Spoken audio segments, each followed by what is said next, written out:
Join me as I explore what you can get for $750,000 here in Circle C, Austin, Texas.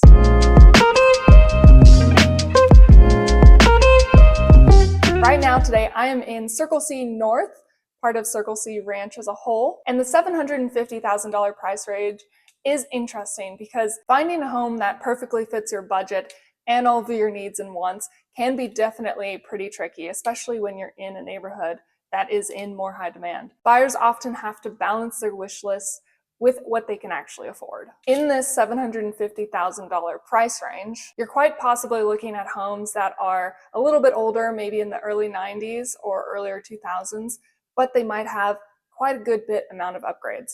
This home that I'm in today is a perfect example of that. This is a beautifully remodeled single-story home built in 1993. This one is listed for exactly $750,000. It's got 3 bedrooms, 2 bathrooms, and it's just over 2,000 square feet. I'm gonna do a full walkthrough tour in just a moment, but when you're in here, you can note that there's some beautiful 12-foot tall ceilings, really nice open concept between this chef's inspired kitchen and the different living spaces, such as a breakfast nook, family room, and dining area.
not, I'm only a call or text away. You'll find my contact info down below. I'd love to help you. And don't forget, I have a buyer relocation guide. If you're coming from out of state and you'd like to learn more about the different parts of Austin and what might work best for your needs, definitely take a look at that as well. Just click the link below and I'll get it sent over to you right away.